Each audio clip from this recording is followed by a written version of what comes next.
역사적 사건에는 분명한 때가 있습니다. 우리가 다 기억을 하지 못한다 해도 우리가 태어난 날이 있기에 지금 우리가 살아서 숨을 쉬고 이렇게 활동을 하고 있는 것이죠. 1절 말씀을 보면 아달월 13일은 역사적인 날이었습니다. 미국에도 7월 4일이면 인디펜던스 데이로서 나라의 독립을 기뻐하며 매년마다 기념을 합니다. 우리나라도 8월 15일 광복절이 있어서 일제로부터 독립한 그 날을 기리며 지금 누리고 있는 이 자유가 얼마나 소중하고 값진 것인지를 기억하고 있습니다. 아달월 14일과 15일은 유대인들이 불임절로 지키며 기뻐하는 날인데 불임절에 대해서는 내일 본문을 통해서 조금 더 자세하게 알아보도록 하겠습니다. 성경은 아달월 13일에 어떤 일이 있었다, 어떤 일이 일어났다 이렇게 확실하게 기록을 하고 있는 것이죠. 1절 말씀 함께 보시겠습니다. 아달월 곧 12째 달 13일은 왕의 어명을 시행하게 된 날이라. 유다인의 대적들이 그들을 제거하기를 바랐더니 유다인이 도리어 자기들을 미워하는 자들을 제거하게 된 그 날에, 지금으로부터 수천 년 전에 일어났었던 일이어서 우리는 감이 잘 안 올 수도 있습니다. 페르시아라고 하는 나라에서 일어난 일이어서 개념이 잘 정리가 안 될 수도 있지요. 하지만 확실한 것은 유다인들의 대적에게서 구원받았다. 이것은 우리가 확실하게 알 수 있는 것입니다. 이 구원의 일은 하루 만에 일어났습니다. 남아있는 잔당을 하루 더 연장해서 잡기는 했지만 그 규모와 일의 심각성으로만 보면 굉장히 빠른 시간 안에 일사천리로 처리된 것입니다. 제 3자 입장에서 보면 순간적으로 지나간 것처럼 보이고요, 호련히 구원이 임한 것처럼 보이죠. 그래서 긴가민가 하는 사람들도 있었을 것입니다. 하지만 그들은 확실하게 구원을 받았습니다. 아달월 13일은 확실하게 원수를 무찌른 날입니다. 아무것도 하지 못한 채 죽을 수밖에 없었던 상황에서 단 한 명도 죽지 않고 구원을 얻을 수 있었던 것은 하나님의 은혜라고 밖에는 설명이 되지 않는 것입니다. 물론 준비를 철저하게 한 것도 사실입니다. 기도로 준비하였고요, 또 자신의 목숨을 초계처럼 여기고 왕후 에스더는 왕에게 나아갔습니다. 모르드게도 권력을 얻고도 민족을 위해 자신의 모든 것을 걸었습니다. 하지만 누군가가 모르드게에게 어떻게 당신과 당신 가족이 구원을 얻을 수 있었습니까? 라고 묻는다면 그는 이렇게 대답했을 것 같습니다. 나와 내 가족이 구원을 얻게 된 것은 하나님의 은혜였습니다. 2000년 전 사도 바울은 주님을 위해 자신의 삶을 온전히 내어드렸습니다. 그는 주님을 위해 죽음도 두려워하지 않았지요. 하지만 그는 나의 나 된 것은 주님의 은혜였다 이렇게 고백합니다. 우리는 구원받은 죄인이며 용서받은 죄인입니다. 우리는 우리의 행위로 구원받지 않은 것을 알고 있습니다. 하지만 우리가 확실히 아는 것은 우리가 구원받았다는 것입니다. 우리가 그리고 확실히 아는 것은 우리가 주님과 함께 부활할 것을 우리는 확실히 믿습니다. 우리는 언제 구원받았는지 정확한 때는 알지 못합니다. 주님이 십자가에 달리셨을 때 우리가 구원받았는지, 아니면 우리가 주님 앞에서 회심의 눈물을 흘렸을 때 구원받았는지, 아니면 내가 예수 그리스도를 입술로 고백했을 때 구원을 받았는지, 구원이 순간적으로 임했는지 호련히 임했는지 그 구원의 디테일은 주님만 아시겠지만 우리가 확실히 알기는 예수 그리스도의 보혈의 공로로 우리가 구원을 받았다는 것입니다. 그리고 그 확신 속에서 끊을 수 없는 주님의 그 사랑 안에서 우리는 살아가는 것입니다. 그리고 그 은혜를 우리가 누리며 살아가는 것이죠. 오늘 본문에 나오는 모든 일들을, 원수를 무찌른 일, 그리고 구원받은 이 모든 일들을 예수님께서는 우리를 위해 이미 하셨고, 이미 이루셨고, 이미 모든 승리를 하시고 우리들에게 선포하셨습니다. 요한복음 16장 33절 말씀입니다. 이것을 너희에게 이르는 것은 너희로 내 안에서 평안을 누리게 하려 함이라.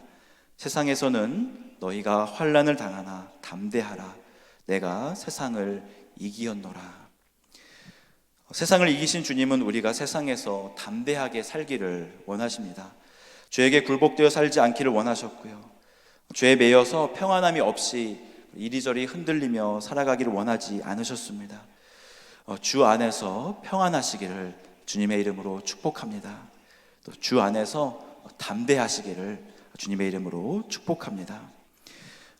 모르드게라는 이 사람은 그의 지위가 별 볼 일 없을 때부터 그 마음에 평안이 있었고요, 또 그 마음에 담대함이 있었습니다. 그리고 그가 지위가 높아졌을 때에도 그는 마음에 평안함이 있었고요, 또 담대하였습니다. 성경에 보니 지위가 높아진 모르드게를 보면서 사람들은 두려워하였다, 이렇게 기록합니다. 3절 말씀 함께 보시겠습니다.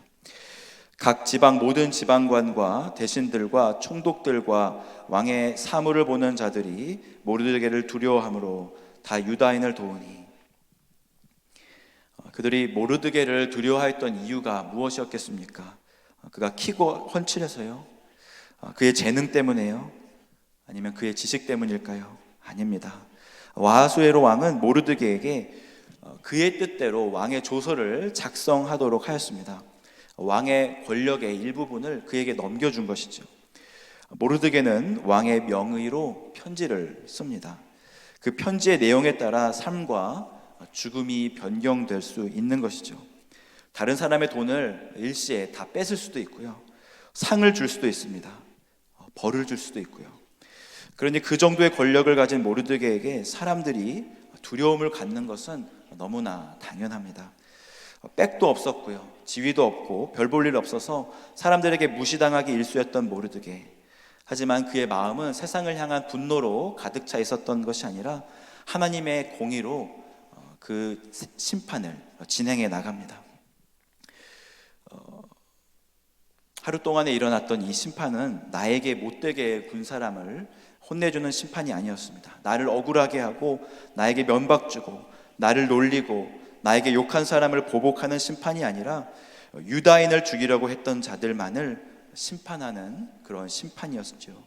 다른 사람들의 목숨을 빼앗으려고 했던 자, 계획적으로 살인할 것을 기대하고 기다리고 악한 욕망으로 남의 목숨을 빼앗으려는 자들만을 처단했던 굉장히 정의로웠던 심판이었습니다.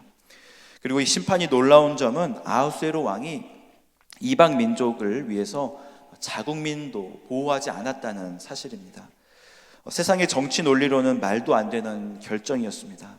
아무리 악명 높은 정치가라 해도 자국민은 보호하는 것이 우선일 텐데 하나님의 개입이 있었던지 유다민들을 죽이려 했던 악한 자들은 이날에 다 처단이 됩니다. 구원의 역사를 이루시고 십자가 위에서 모든 것을 다 이루신 주님께서는 우리에게 사명을 맡겨주셨습니다. 마태복음 16장 19절 말씀에 보면 내가 천국 열쇠를 내게 주리니 내가 땅에서 무엇이든지 매면 하늘에서도 매일 것이오고 내가 땅에서 무엇이든지 풀면 하늘에서도 풀리리라. 이 말씀은 주님의 진심이었으며 그 말씀 안에는 아하수에로 왕의 조서와는 비교도 안 될 능력이 담겨 있다는 것을 믿으시기를 바랍니다. 모르는 사람은 이 능력에 대해서 전혀 모릅니다. 그런데 영적인 존재는 이 능력을 알고요, 이 능력을 믿습니다. 그래서 두려워하는 것이죠. 그래서 사탄은 우리가 기도하는 것을 못하게 막는 것입니다. 어찌 되었든지 기도만 못하게 이렇게 막아버립니다. 기도의 능력을 알기 때문입니다. 새벽 예배의 이 기도의 시간에 여러분의 가정을 위해 푸는 기도를 한번 믿음으로 드려보십시오. 하늘에서도 풀릴 줄 믿습니다. 아픈 자들을 위해 푸는 기도를 드려보십시오. 하늘에서도 풀릴 줄 믿습니다. 아하수에로 왕의 조서와 하나님께 상달된 기도가 그 능력의 크기와 그 모습은 다르지만 비슷한 특징이 있는데요. 첫 번째는 이것이 신속하게 진행이 된다는 것입니다.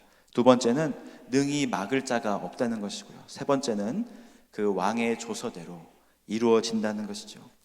하나님은 그의 아들 예수 그리스도를 통하여 우리에게 완전한 승리를 주셨으며 또 기도할 수 있는 특권을 주셨습니다. 오늘 하루 평안하고 담대하게 하나님 앞에 나아가서 승리하신 주님의 이름을 신뢰하며 기도하는 하루 되시기를 주님의 이름으로 축복합니다. 시간 말씀을 놓고 함께 기도하겠습니다.